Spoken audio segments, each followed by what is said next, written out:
Hello, everybody. Welcome to another episode, our first round review of the season. Jeremy and Magan will be joining us a little later for NPLW. But first, of course, we'll start with our NPL. But before we start, Michael, how's it going today? And first round back, quite a bit of interesting results over the weekend. Certainly some interesting results over the weekend, Matt.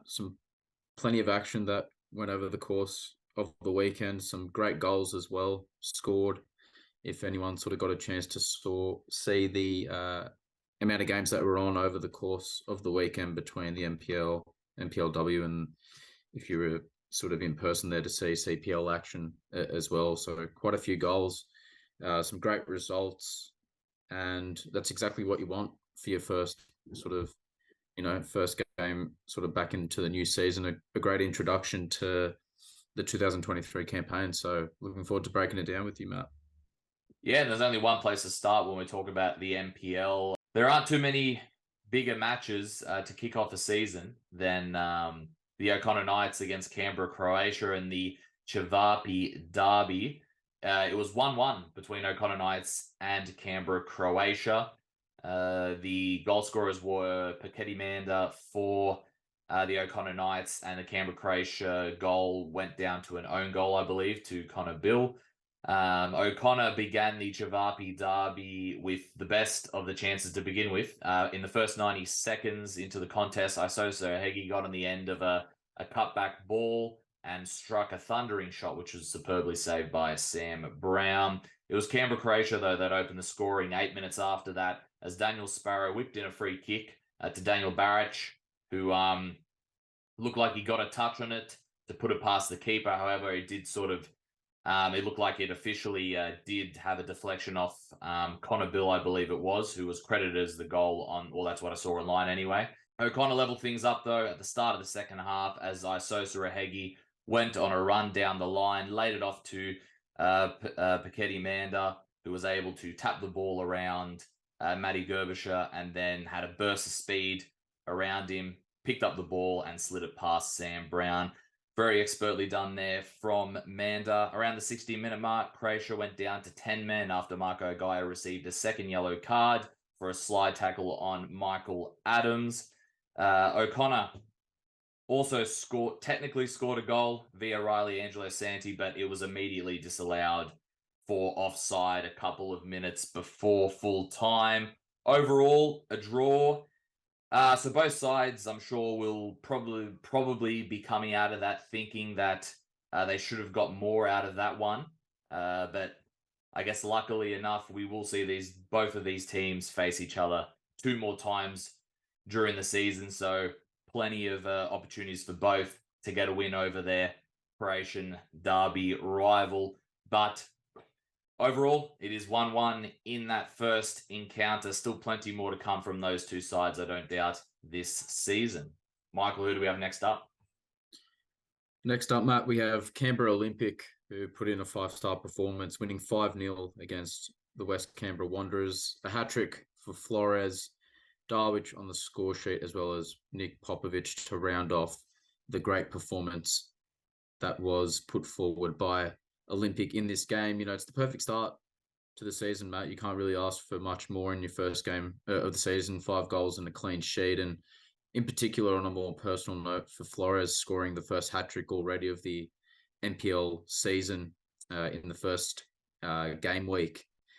You know, West Canberra, I thought they showed a lot of resilience right up until sort of right at the end of that first half of play. You know, they had done so well to sort of keep themselves in the contest.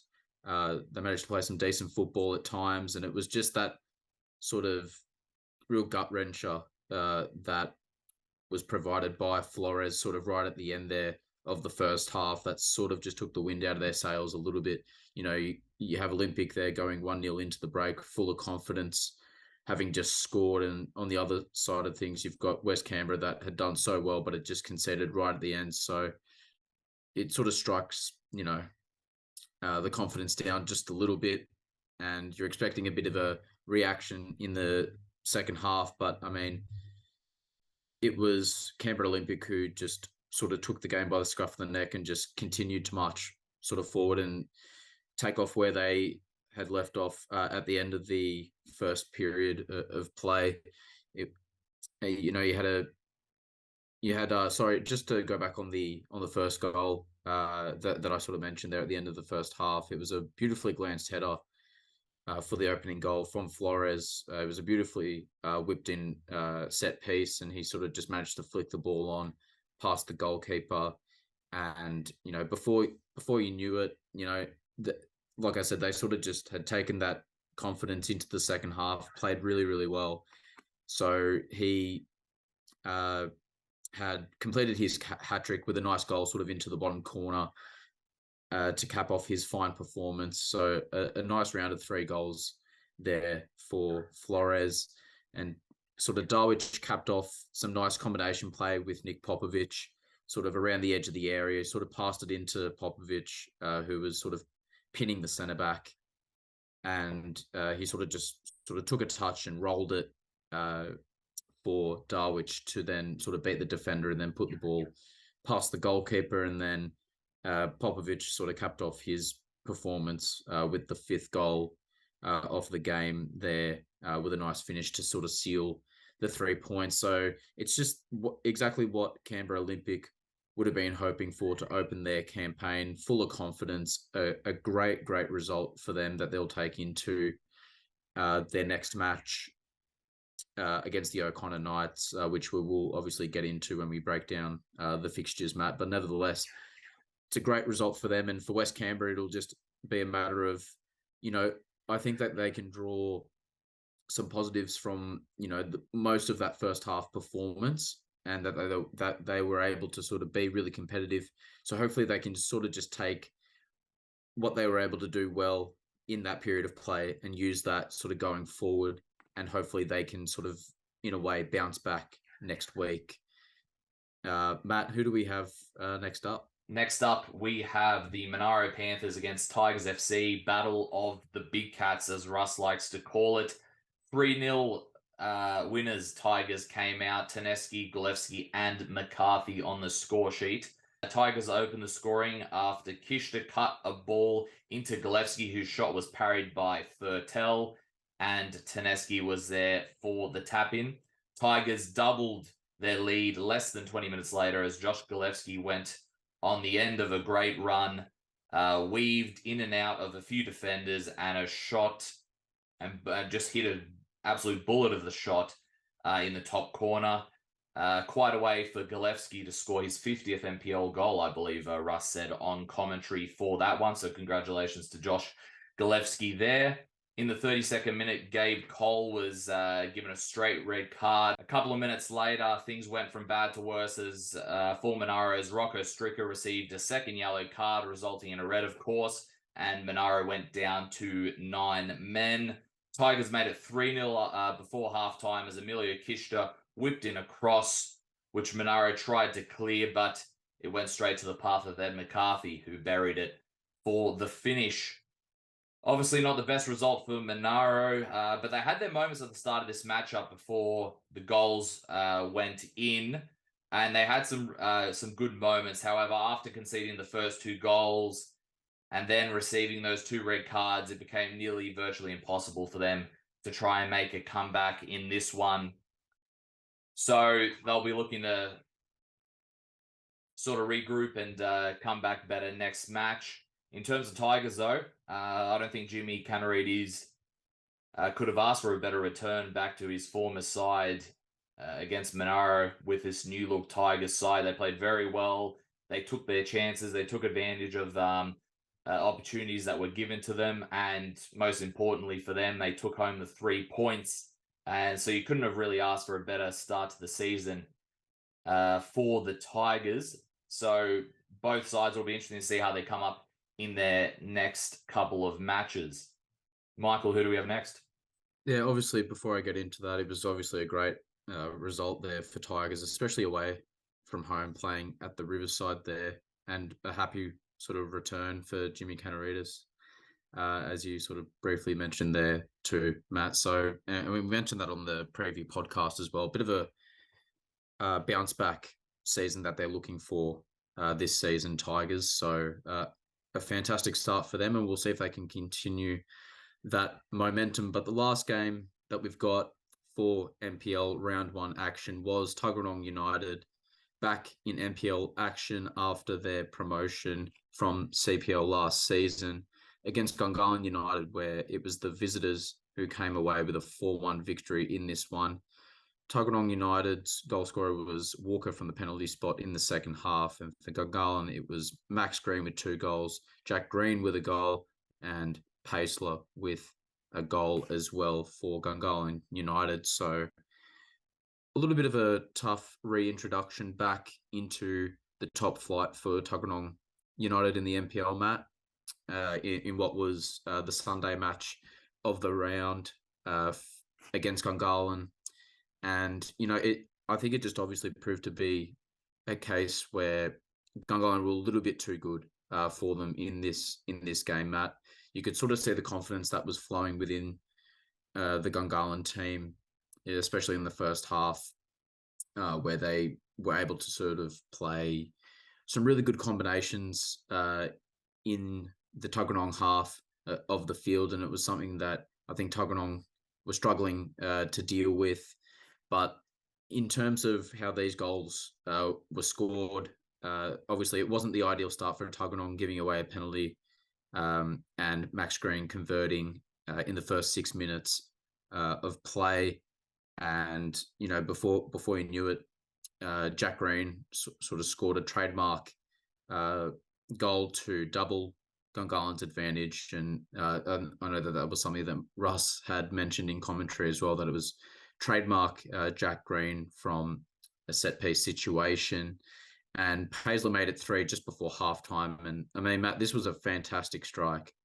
I think it looked like it was just outside the box, could have maybe slightly been inside, depending on the camera angle. But, I mean, it was great link-up play for the goal before the ball was sort of cut across to Pacler on the top of the box, and he sort of just let rip back across the goalkeeper into the top corner. So for Gungahlin, it was, the perfect half. They were up 3-0, gaining a lot of confidence, and it was Tuggeranong United that were obviously in the position of having to play catch up. And, obviously they had tightened things up in the second half, and Walker sort of gets them back into the match, gives them a slight glimmer of hope with a penalty in the under 20 minutes left in the contest. But obviously those hopes were dashed when Max Green got his second goal of the game to really put the match and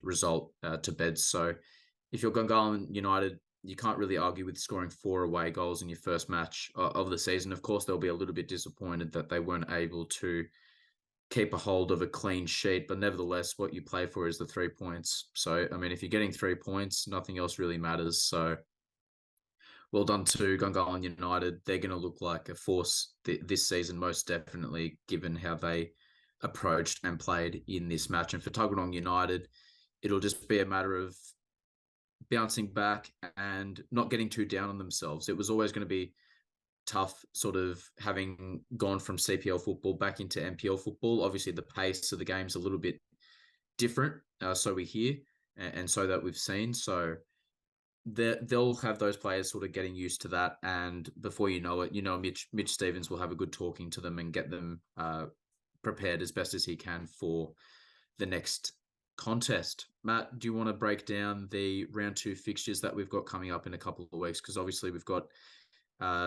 the Easter break, long break this weekend. So do you want to break down the fixtures for us? Yeah, of course, Easter this weekend, so no football like you alluded to there. It's a Super Saturday, all fixtures on Saturday, but not all the games are at the same time, so that is a positive there. We kick off with Tigers against West Canberra Wanderers Saturday, April 15th, 3 p.m. at AIS Grassfield 2. Then we have Canberra Olympic against O'Connor Knights, the O'Connor Derby, or I think the Barbecue Derby. People there have started to call the Battle for the Barbecue. Saturday, April 15th, 3 p.m. at O'Connor Enclosed. Tuggeranong United against Canberra, Croatia, Saturday, April 15th, 5 p.m. at Canberra 201. So a night game under the lights there at Canberra. Monaro Panthers against Gungahlin United, Saturday, April 15th, 5:45 p.m. at Riverside. Hello, everybody. Welcome to our NPLW segment. Joining us today is Jeremy Magan. Jeremy, how's it going today? And did you enjoy being back on the comms for NPLW? Yeah, thanks for having me. My call. Yeah, lovely weekend of football. A bit of cold, a bit of rain, a bit of sun. We had a bit of everything over 3 days. But it was great to be back in action, and it was great to see the teams back in action because there was a few interesting games and a few interesting results as we're going to discuss. Yeah, there certainly was. Let's start with the first game of all the senior comps. Friday night, prime time, 7:45 p.m. was West Canberra Wanderers against Tuggeranong United. 2-1 victory for Tuggeranong United.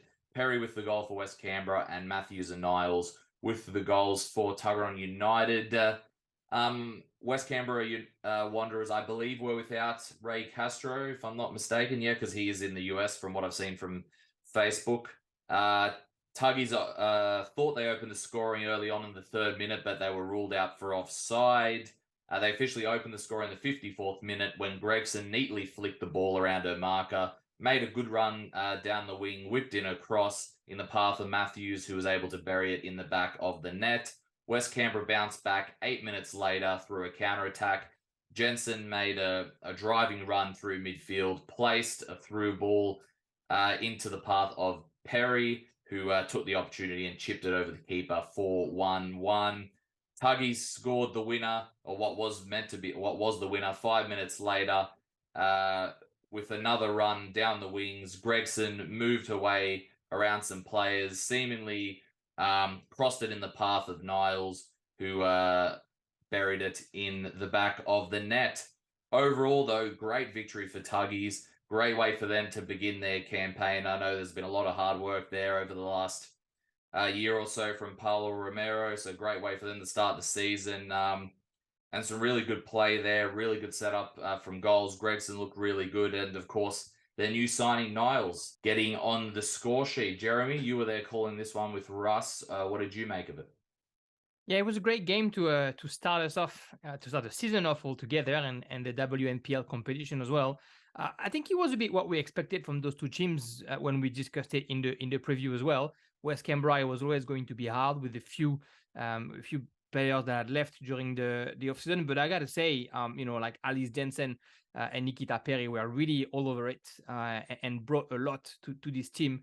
Unfortunately, in some opportunities, they were a bit by themselves. And in the other side, well, Tuggeranong United, just like they did last year, that physicality, that intensity, that solidity defensively as well. And now they've just added, with Rainy Niles, with Sarah Matthews, and with also Abby Herman up front. Well, they've added a bit more of that creativity that they were desperately lacking last year, and they've added that pace and that ability to be feared by the defense. I mean, every time West Canberra thought that they could attack, they had to look into the rear mirror because Matthews and Herman were really quick. Niles is super comfortable, ball to feet, and it showed. And then all of a sudden, when the ball was coming out from either Daisley or Condon or Terry, well, there was more than one outlet, and he was either playing short or playing behind the defense. So it would have always been complicated, I think, for West Canberra to play this Tuggeranong outfit. And Tuggeranong then was able to defend up until the 90th minute. So, nothing to take off Tuggeranong for that win. They scored when it mattered. West Canberra had their chances and they didn't put them in the back of the net. And I think that's going to be a recurring theme for all those games this weekend. It sounds cliche, but you got to score when you can, and that's how you win the games. And certainly enough, everybody who couldn't take their chances didn't get away with the 3 points this weekend. But Tuggeranong, obviously super encouraging. When I was doing the review, it's the first time since 2017 that they win the season opener. So very encouraging for Paulo Romero and his girls. And, great way to celebrate Sarah Daisley's 100th NPL game as well. I remember when I was saying that in a commentary with Russ, when I first started working with Capital Football 3 years ago during COVID, one of my first articles was Rhiannon Daisley's 100th game. So it's now two sisters in the Daisley family that have a 100th game. It's a bit of pressure on Chloe to stay in the system for a while to get to what the sisters are doing. But yeah, it was all around a very good game, and it made me really want to go and check out those two teams midweek when they play the Federation Cup. Yes, a lot of cup action will be underway over the next couple of weeks. Michael, who do we have next up? The big derby. Yeah, the big derby, and two of the teams that are, held in such high standards when it comes to NPLW. But it was Canberra Olympic, the visiting outfit, that managed to grab a 2-1 victory against Canberra, Croatia in this match. An outstanding result for Olympic, like I said, away from home, against a very good Canberra, Croatia outfit. And I think it was really telling that Olympic did brilliantly well in terms of their response to going a goal down within the first 10 minutes as Barac scored for Canberra, Croatia. The keeper sort of tried to parry it out of the goal, and she was just sort of in the right place at the right time to sort of tuck the ball in from virtually right in front of goal to give Canberra, Croatia the lead in this game. But as we know, that lead didn't last too long, as Burridge scored the equaliser 9 minutes later to make it 1-1 in what proved to be, obviously a very entertaining first 20 minutes with 2 goals scored. And obviously the way that the rest of the game sort of played out is pretty much, I think, what I was expecting in terms of just not very much difference between the two teams. Obviously, it was locked at 1 apiece. You go into the second half, and then that's where Canberra Olympic were able to find that key opening, and Burridge was able to get her second goal of the match to make it 2-1. And ultimately, that obviously proved to be the difference, as, you then play 40 minutes after that, and the teams can't be, no other goals are scored. And Canberra Olympic are the ones that sort of walk away with the victory. And like I said, it was pretty much everything that I would have expected in a game like this. We talked about it in the preview when we discussed sort of both teams and what we sort of expect from both of them going into this season, because we know that they're going to be at the top when we talk about the top NPLW clubs. And, it was just a very tightly contested match between two very good NPLW sides, and we can expect contests between these two teams to be very similar in the latter part of the season when they meet again in the future. So, Jeremy, I know that you were watching and commentating on this match. What was your takeaway from this result? Obviously, a great result for Canberra Olympic to start the season away from home. Yeah, perfect way to start, of course, and a bit of an answer from the Charity Shield. And I think what you're saying is spot on, Michael. It's probably what we expected from that kind of clash. Two teams who play very good football, and somewhat Canberra, Croatia being a bit more comfortable, probably just simply because it was the exact same team that played in the Charity Shield, the same starting 11, and the bench bar a couple of players was also the same. Whether in Canberra or Olympic, you had a few players back who weren't here during the Charity Shield, and so they probably had to adapt a little bit in the way they were playing. Of course, we had Nicole Begg, who ended up playing in the second half. I heard she has some talent. This new player who's just joined the Olympic ranks. But it was, I think, again, a story of Canberra, Croatia, I feel, dominated at the beginning of the game and was able to develop a better football than what Olympic was doing. They just weren't making the right choices in the final third. And then on the Olympic side, it kind of felt like bar Yoogali. They really struggled to bring the danger up front. And mind you, that first goal come from a cross from Yoogali. The second goal come from a Gurney cross as well. So she was all over it. But I do think that's what we were seeing. We were seeing a team like Canberra, Croatia that might be ready earlier than what we are expected to see from some of the best team, and an Olympic team who's still looking for the best tactic and looking for how to sort of bring in players like Maddie Whittle, who was, I thought, exceptional defensively, and then offensively, maybe struggled to find their partners as much as, for sure, she's going to end up performing later on during the year. I thought this game for Maddie was more showing that she can be everywhere on the park and be helpful everywhere on the park, and then slowly but surely she'll work out this connection with the other players. At the end of the day, it's unfortunate for Maddie Engel because she gives us an amazing save. I think it's like 15 minutes in, a shot from distance in the top corner. And then a minute later, unfortunately, she fumbles that ball, and Tia Burridge is really quick to react when that happened. And then on the second goal, she's probably a bit naive in the way she's placed Magan goal. But again, not to take anything away from Tia Burridge. She was fast enough to get in front of Sobchak, and then she was good enough to finish. I also think, what we saw from that Charity Shield was how good Nicholson and Sobchak were on the wings. Canberra Olympic did what it took to make sure that those two players were nullified, and giving them a little bit less space and a little bit less the opportunity to create the danger. So I want to say that despite the fact that Canberra Croatia looked readier and sometimes all around a better team in the build-up, I feel like Olympic had a bit more in terms of intensity, in terms of solidity, in terms of always putting somebody between the ball and the goal, because no matter how many times Croatia tried to shot on goal, there was always a leg, a knee, something coming in front of the ball and protecting Janet King, and otherwise that was Janet King. So it's a great first game for Olympic. I'm not too worried about the Deacon side. You can see that they have the talent to get up there. Brittany Palombi was on the bench, and she's only played the last half hour, if I'm not mistaken, and even that she had a couple of good chances. I think we knew that before the season. It's two teams that are going to be there or thereabout, and we talk about premiership or championship, and this game just proved it. Good for Olympic. They're putting pressure on Croatia. They're answering after the Charity Shield, and they're putting themselves already up there, and now they have to show that they can keep that pace up.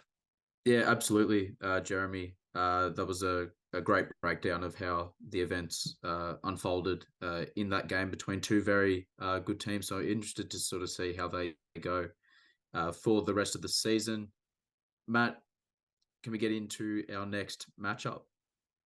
Our next matchup was a very good win for Belconnen United, 5-1 over Gungahlin United. Kira Bobbin opened the scoring as she blasted a shot via a corner when she received the ball via a corner kick. Bessie Reithmuller opened her scoring tally at Belco as she converted from the end of a cross. Tanini tried to save it off the line, but technically it was just over.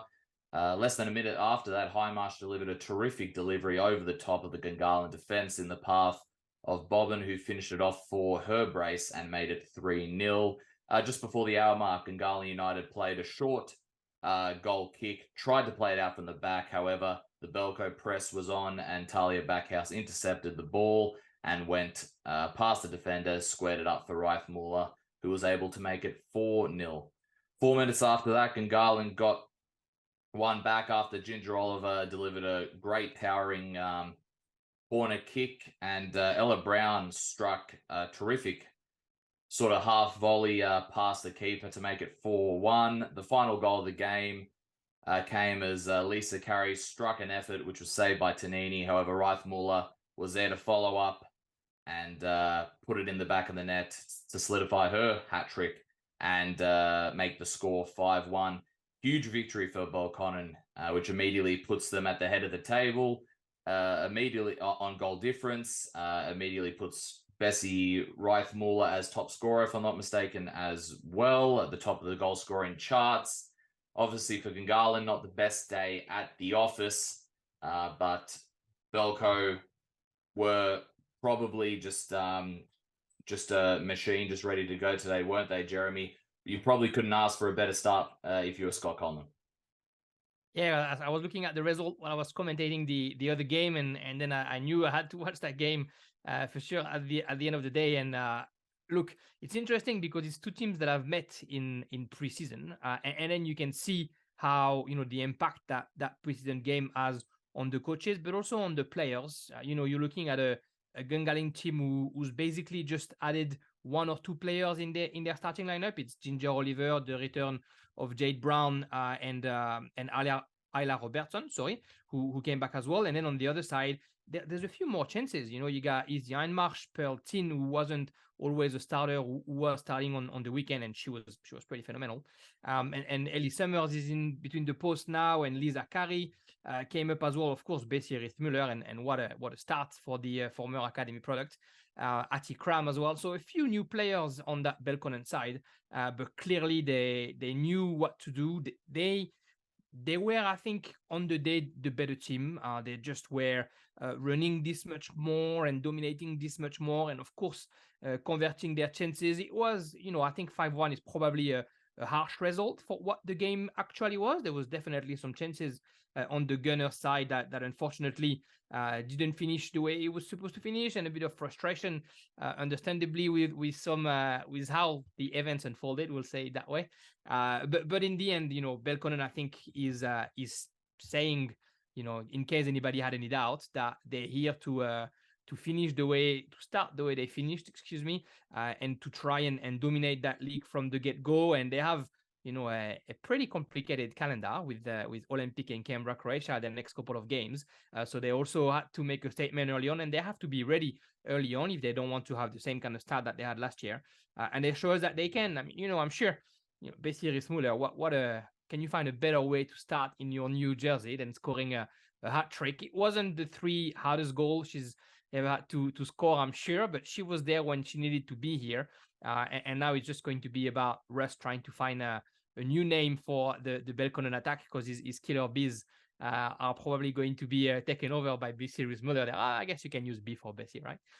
It was good to see that Kira Bobin is still, the lethal weapon that she is, and she proved it early on. So it looks like a very well-oiled machine, Belconnen, if we have any doubts. The Gunners, mind you, I thought were pretty good as well. So we said it on the preseason preview, guys. It looks like it's more than 4 teams that are going to be battling for the top of the table there. And every game that we've seen this weekend, we've seen somebody who could be a contender. So it's going to be it's a 21 game season, and who can keep that level for that long.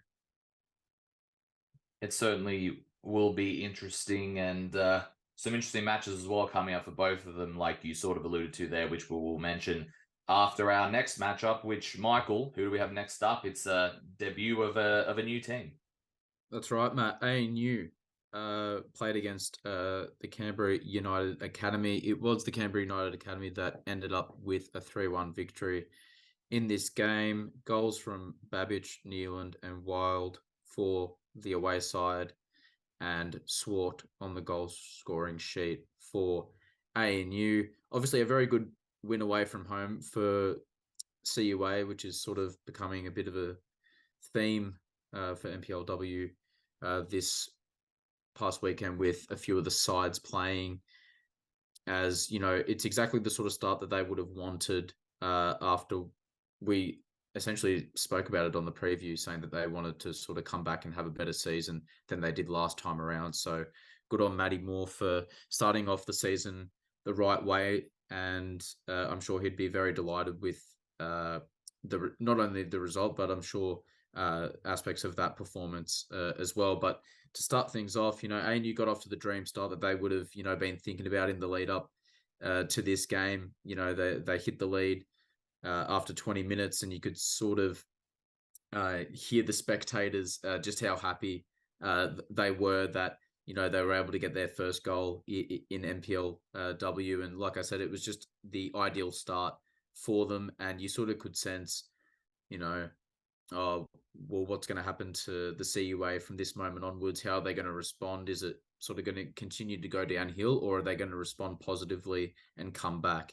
And they did the latter. They responded really well after going 1-0 down, and Babbage gets a crucial goal at a crucial time for CUA, a minute before half time, and then you come out of the restart, and Neeland scores 4 minutes after the break to give them a 2-1 lead. And I do want to say that goal from Neeland was a great strike from outside the box as well. Just the sort of goal that you want to score to, put your team in the lead, and personally for yourself as well to score a nice goal outside the box. So well done to her. And then Wild obviously capped off their second half performance with a goal 4 minutes from time, with a nice shot that was, powerful enough at the near post to beat the keeper to make it 3-1 in this game. Like I said, an ideal start to the season for the Canberra United Academy. Momentum that they'll be looking to sort of hold on to and take into their next game in a few weeks' time.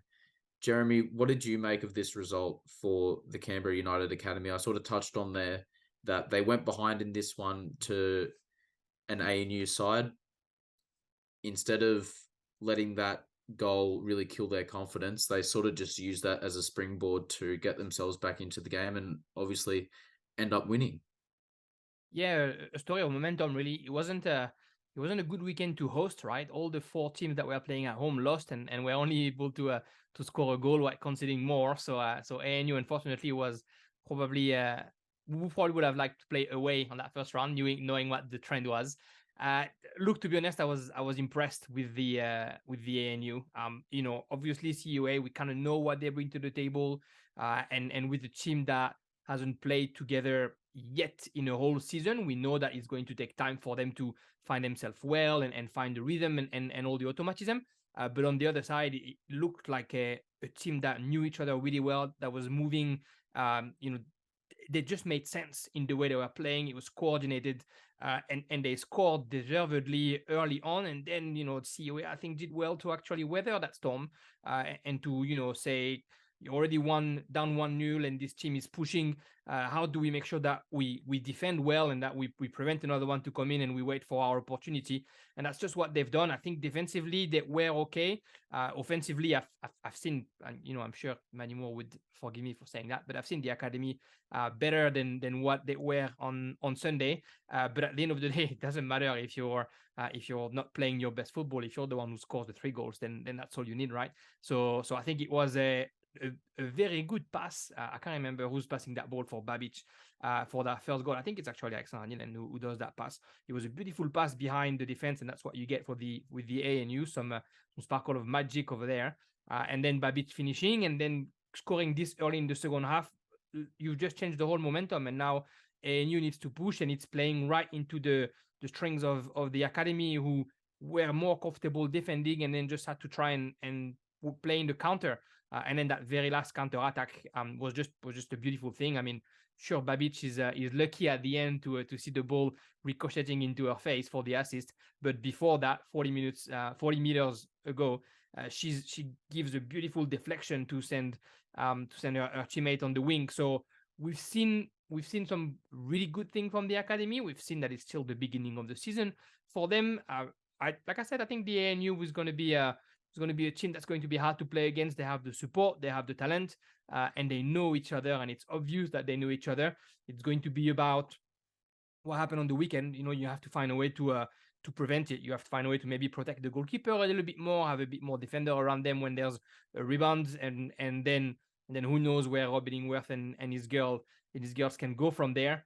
The academy, they're going to do what they're going to do. They're going to bring that technicality, that stamina, and they're going to run for the 90 minutes. They need, I think, a little bit more work to try and be a solid outfit. Like, we're going to see that game midweek when they play against a team that is a bit more experienced than ANU, and we'll see how they can respond to that, because they look, no pun intended, a little bit green, the academy, and we'll see how they behave with the rest of the season. 2 teams that I think, I don't see either of those teams really pushing for the top 4. But who knows if they develop well. But I thought ANU was better than the academy for part of the game. So it's unlucky that they couldn't get any point. It's great for the academy to win when you don't play well, right? Yeah, certainly. And I like the use of the pun there, Jeremy. That was very smart. Right. I'm even wearing green here. Yeah, that's right. Matt, do you want to get into the round 2 fixtures for NPLW that will take place in a few weeks from now? Yeah, and of course the Easter break, so there will be no league fixtures on the weekend. But straight after that, we get kicked off with another Friday night game, prime time, 7:45 p.m. on April 14th. Canberra 201 under the lights. Tuggeranong United against ANU WFC. Then we have Gungahlin United against West Canberra Wanderers, Sunday, April 16, 3 p.m. at Gungahlin enclosed. Then we have Belconnen United against Canberra Olympic, Sunday, April 16, 3 p.m. at Woden Park enclosed. And then we have Canberra United Academy against Canberra, Croatia, Sunday, April 16, 3 p.m. at Hawker Football Centre. Jeremy, is there any sort of fixture that stands out to you there? I'm assuming you're going to say Belco against Olympic, and Woden Parking closed, getting quite the workout, I think, over between CPL and NPLW over the weekend, but that's because I'm assuming McKellar Park isn't ready yet. Well, I'm wondering if they had kept McKellar Park until they knew if Canberra United was going to play the semi-final there. So with United, unfortunately, probably out, they might be in McKellar, but regardless, Belconnen United and Canberra Olympic is probably the game of the weekend, and we'll be calling that one with Russ, if I'm not mistaken. We discussed it, and he might be free, unfortunately, because it means United didn't go through. So we might call that one, but I think all 4 games, again, Canberra Croatia against the Academy is a real test for them both. Gungahlin against West Canberra will be an opportunity for West Canberra to bounce back, but Gungahlin also needs the points. And that nice little Friday night Tuggeranong against the ANU, where this time we'll bring the jackets with Russ, will be worth it. I think we shouldn't forget that there's the Federation Cup being played as well. This week there's 3 games, and they're going to be worth it. It's Canberra United Academy against West Canberra on Wednesday night at 6:30 on AIS, and then it's Tuggeranong against Belconnen at the same time. But they're playing at Canberra, and on Thursday night we have Gungahlin against ANU, and of course the week after the weekend we have round 3 of Canberra Croatia against Canberra Olympic for the quarterfinal of the Fed Cup. So those teams are going to face each other again, and then they're playing 4 days after on the weekend, when all the other teams will have 10 days between their Fed Cup round and the league game. So that might play a little bit for Olympic facing Belconnen, and for Canberra Croatia facing the Academy. So it's gonna be a lot of good football. I'm probably going to be around one of the games on Wednesday night, and next Wednesday I'm definitely going to watch that clash number 3 of Croatia Olympic to start the season. Certainly some interesting footballing fixtures there over the next week or so. Jeremy, thanks so much for joining us. Any last words? Look, thanks for having me. Thanks everybody for listening. I'm obviously on the market for any great technologic coffee cups. If anybody has need that I can use for my commentary, and I'm looking for. I'm not going to leave that one up for the. You might as well just explain that, because I saw it and I think I have an idea what it was. Was it essentially you just didn't realize you were commentating and Druss asked you a question, and then you obviously took a sip of your coffee and then you just started talking? Is that what it was? I wish I could say that it was, that I didn't realize that I was commentating. But it's people who are so used to luxury and to have their headset on, when you give them a handheld mic, excuse me, and they have to use 2 hands, then at one point the wrong hand come up. And so I was just talking in the microphone a minute before, and then I have my mic and my coffee in its hand, and Russ talks about something, and I'm trying to talk about Sarah Matthews, and before I know it, everybody's looking at me because I'm talking into the wrong hand. So yeah, it was fun. I had never seen Russ lost for words. So there it is. It's a first, and it's on the first game of the season.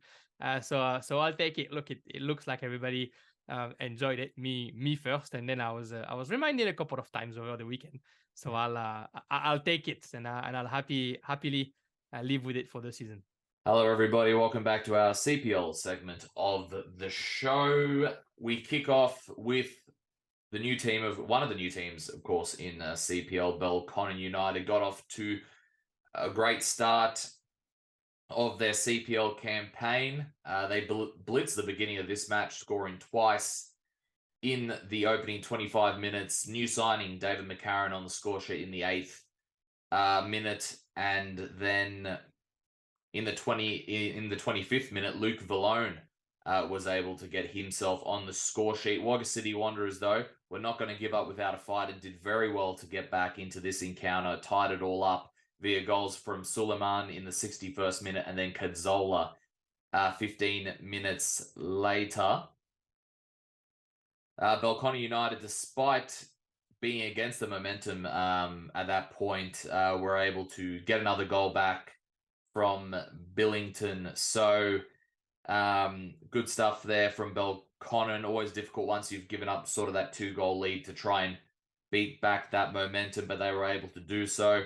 Overall, from all accounts, from what I hear, was an electric encounter, and Belconnen on the right track, getting on the scoreboard. 3 points, very important, of course, for them to try and begin their title race with 3 points. Wagga, on the other hand, though, despite not being able to take home any points, they'll be very encouraged by that second half comeback, and they'll try and look to put that into effect and against ANU next week. So we've got a couple of good encounters, big encounters that we will be talking about there. But interesting talking points from that first round matchup. Michael, who do we have second up? Another big matchup. Oh, huge matchup. This was one of the ones that I was looking forward to in anticipation of the first round. It was Brindabella up against Queanbeyan City, with Queanbeyan City picking up a big win away from home, 2-1. Goals from Abbott and Piccolo. And for Brindabella, it was Schaefer on the score sheet for the Brindabella Blues. Queanbeyan opened the scoring after 15 minutes as Michael Piccolo darted in and out of a few players before feeding new signing Nico Abbott for the opener, which he put right at the near post. Obviously, his first sort of competitive goal for Queanbeyan City. That's exactly what they had brought him in for, to be that sort of prolific presence up in the final third of the pitch. And then Michael Piccolo struck a terrific low free kick at the bottom left post to make it 2-0 to Queanbeyan 5 minutes after the restart. So a comfortable sort of 2-0 margin they managed to build for themselves just after the second half. And before the full-time whistle, the Brindis had a free kick which hit the wall, and then Kurt Schaefer was obviously first to react and get on the end of the rebound to finish and make it 2-1. But it was obviously a bit of a case of too little too late, as Queanbeyan ended up picking up the 3 points in what is a fantastic win for them. And, they also hit the post once or twice from what I've been told as well. So it sort of just goes to show the sort of entertainment factor that was in and around this fixture. We obviously talked about it in the previews, Matt, that we expect both of these teams to do very well in CPL this season in terms of contending, especially with Belconnen United, who find themselves in the CPL this season. So on the flip side of that, though, not the result that Brindis were obviously hoping for, especially on the back of how they performed in finals last season, making it to the grand final against Tuggeranong United. But, it's the first match of the season, and we can be sure that, Ray Jr. is going to take a lot of input out of that match in terms of what they did right and what they did wrong, and look to make it right in their next match in a few weeks' time. So I still definitely think that Brindis can be in for a great season. Obviously, it's a tough game first up of the season against a quality opposition like Queanbeyan City are, but it'll be important for them not to dwell too much on this result, to pick themselves up and go again in a couple of weeks' time. Matt, who have we got next up? Next up, we have another new team to the comp, of course, Canberra Juventus, with a big victory against Canberra White Eagles 3-1. I was able to catch a decent amount of this matchup, and the White Eagles seem to have the better of the first half with possession, chances. They also had a goal disallowed in the first half via offside as well. Canberra Juventus came out very, very quick in the second half, straight from the blocks, breaking quickly, trying to, create some goal-scoring opportunities. They opened the scoring with an absolutely cracking strike from Adam Brooks, I believe it was, with a bullet from the right side, used the momentum that he had to sort of swing it in that top right corner. They had the momentum at this point, and throughout, you had the likes of Andre Jugovac, one of their new signings, looked very lively down that wing, creating all sorts of havoc. Van Nieuwen made it 2-0 15 minutes later as well. After that, Juve sort of conceded a bit of possession and a bit of momentum as well to White Eagles, who were working their way back into the matchup. They were able to grab one goal back from Zach Lawrence, and that was in the 86th minute. Unfortunately for the White Eagles, though, Juve immediately struck back less than a minute later, took advantage with a mistake from the goalkeeper, tried to sort of throw it out, except Matthews was able to sort of intercept it and tap it back in. Overall, though, great victory for Canberra Juventus. They'll be ecstatic to kick off their CPL campaign with 3 points, and a lot of positives to take out of that one. Even though they had a a pretty good first half. Their second half was just absolutely electric for them. So congrats to Juve for that. White Eagles, on the other hand, they'll be disappointed to concede defeat at home, sort of dropping those points to begin the season. However, they'll look for the positives in their performance. For example, the first half, they were probably the better of the two sides. They had their chances. Obviously, they had that offside chance that that offside goal that was disallowed, and they had a few other chances that they weren't able to convert as well. So they'll be looking to take the best parts from their performance to put into effect into the next matchup. Michael, who do we have next up? And by the looks of it, that seemed like another cracking encounter as well.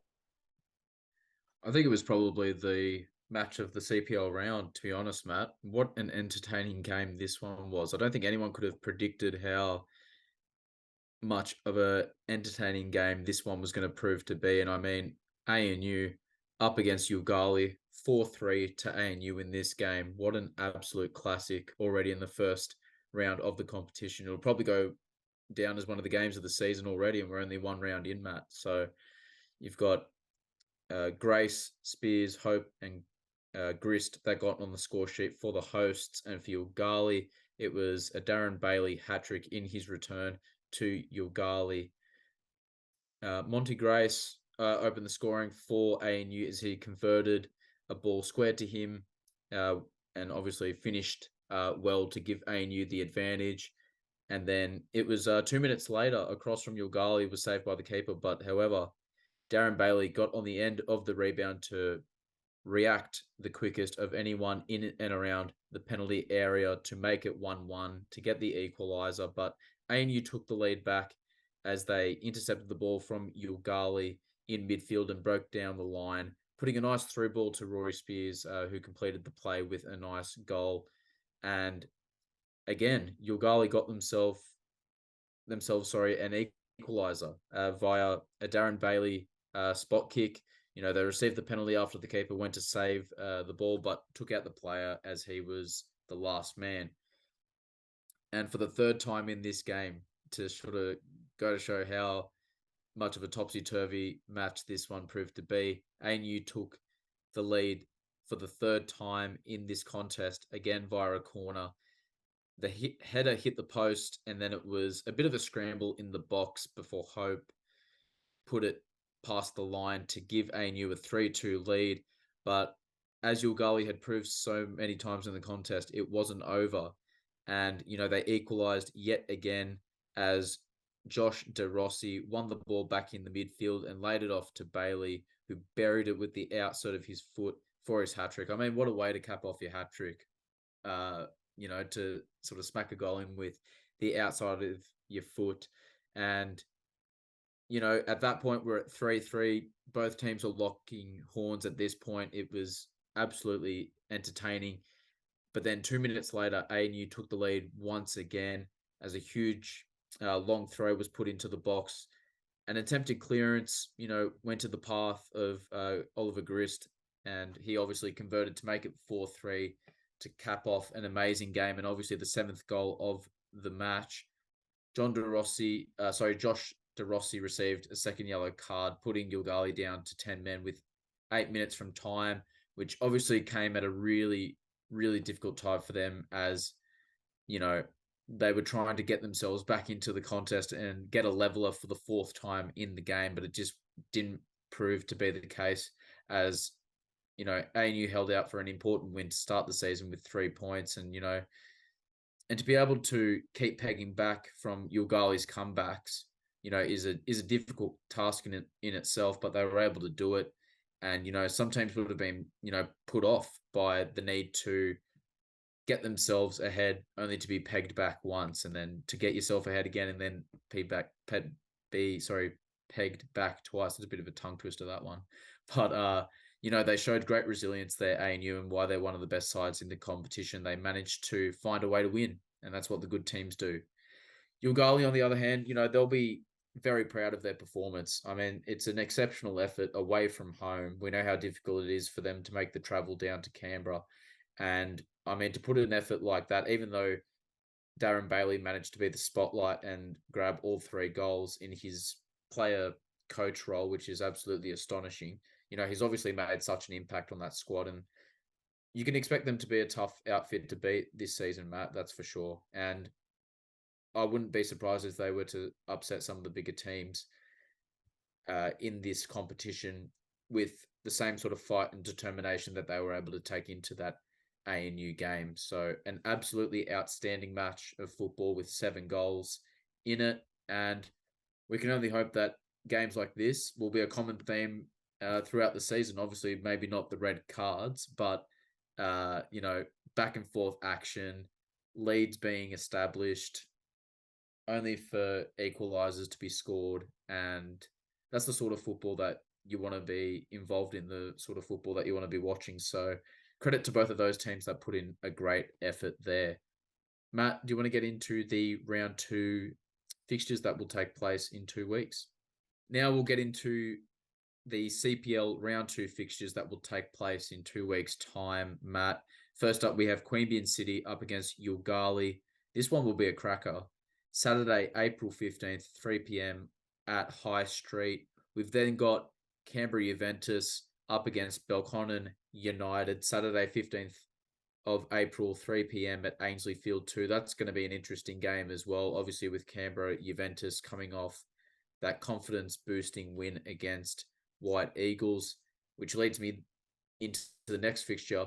Canberra White Eagles up against Brindabella Blues, Saturday 15th April, 3 p.m. at Woden Park Enclosed. That's going to be an absolutely astounding game. And then you've got ANU up against Wagga City Wanderers last up, again on April 15th at 3:15 p.m. at ANU South Oval. So, I mean, we've got some fantastic fixtures there, Matt, and you can expect a lot of goals, a lot of drama, and we'll be there to break it all down when the matches are all done. Yeah, certainly. It's going to be an interesting week, especially after that week break. And then some teams will be playing, well, for NPLW, some teams will be playing Fed Cup before. And I think also the Oz Cup qualifying, some of those teams will be playing just before this round as well. Definitely after, but maybe some before. Not entirely sure on that one, but it's going to be interesting to see how we go in this second round, especially with the week off and those other games. But that's us. That's it for us today. Do we have any last words, Michael?